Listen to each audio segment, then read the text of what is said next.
for the Black Dahlia. Who killed her? Who committed that murder? Looking for the Black Dahlia. Who committed Elizabeth Short's murder? Looking for the Black Dahlia. Through the Hollywood Hills, who committed that murder? Looking for the Black Dahlia. Elizabeth Short's murder. Looking for the Black Dahlia.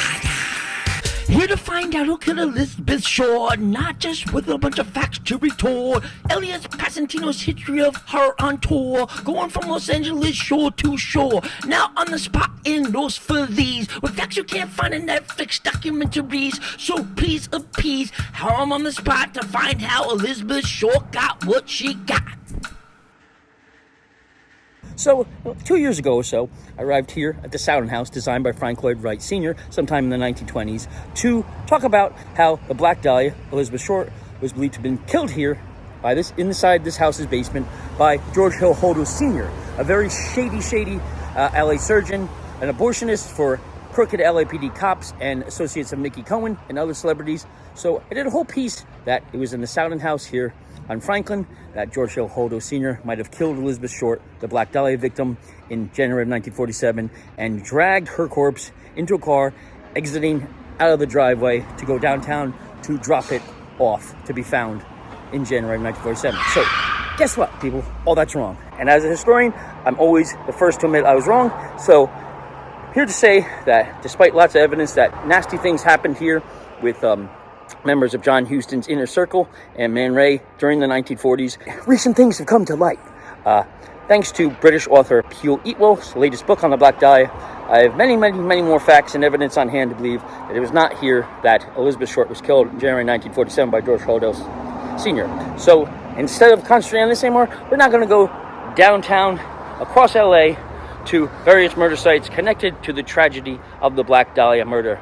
And probably we'll get some more answers and we'll find out more about what happened to Elizabeth Short, one of the most famous victims in Hollywood horror history and serial killer history.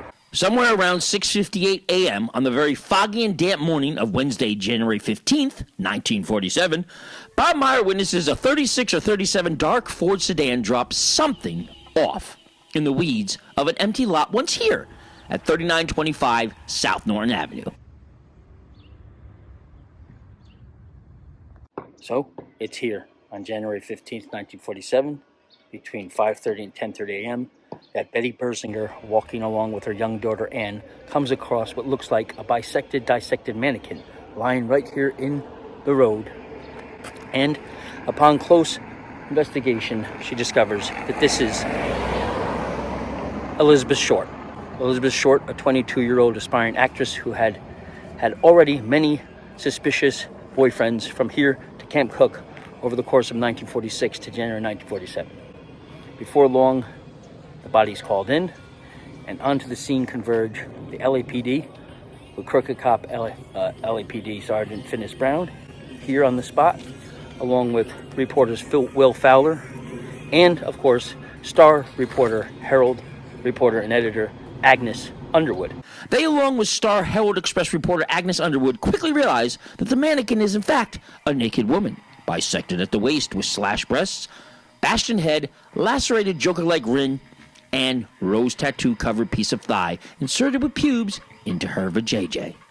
Regardless of her being laid out like Man Ray's Minotaur, as Steve Hodel notes in his quest to convict his father George Hodel of the crime, the discovery of her destroyed body with hands bound shocks L.A. and the world, as letters from the killer and Agnes Underwood lead all to having her being dubbed the Black Dahlia.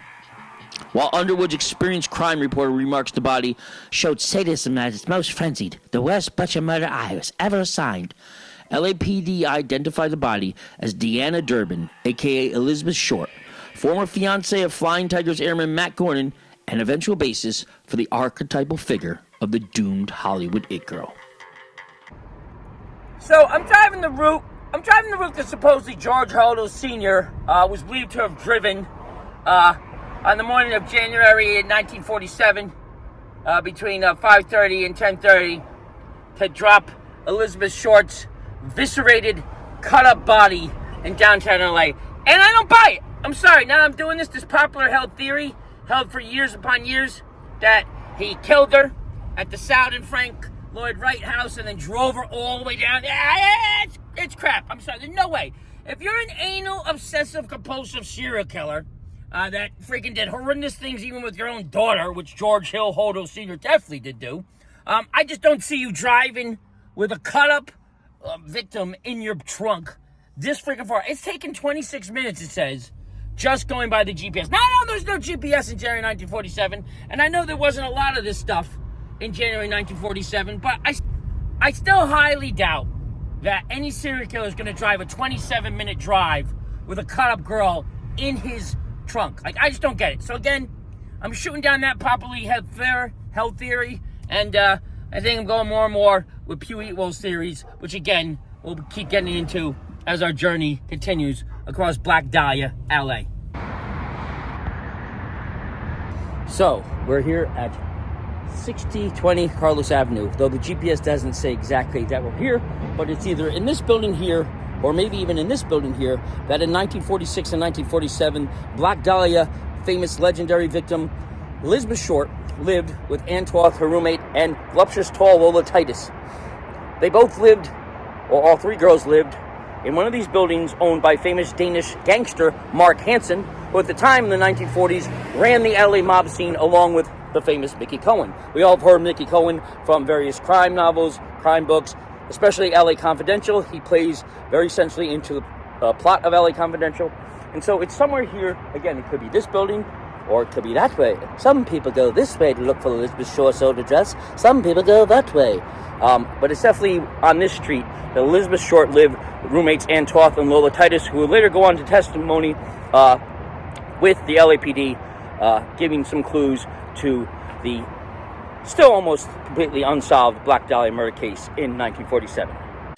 So it's actually October 1st, 1946, when Elizabeth Short comes to join struggling actresses, Hollywood dancers, and prostitutes for mobster Mark the Dane Hansen, a reputed LA underworld boss overseeing the Florentine Gardens nightclub, here at the boarding house located at 1624 Carlos Avenue, 1 block north of Hollywood Boulevard. While there, Elizabeth Short, going by Beth or Betty, befriends Marjorie Graham and Ann Toth, along with 6-foot-tall, blonde, voluptuous Lola Titus, before Short gets into a fight with another girl she believes is stealing from her soon-to-be iconic purse. By December 1946, Short is kicked out by Mark Hansen, who is partial pimp himself, hypocritically calls Short a man-crazy tramp, leading Elizabeth Short to move around Los Angeles and San Diego before returning in January of 1947.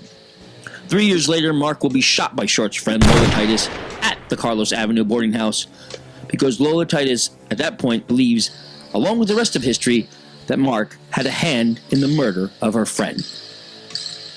Back on the streets in December 1946, Short moves from hotel to hotel before eventually reuniting with a mostly unhinged Mission Valley pipe camp salesman, Red Manley. Come January 1947, Elizabeth has reunited with her on-again, off-again married boyfriend, Red Manley.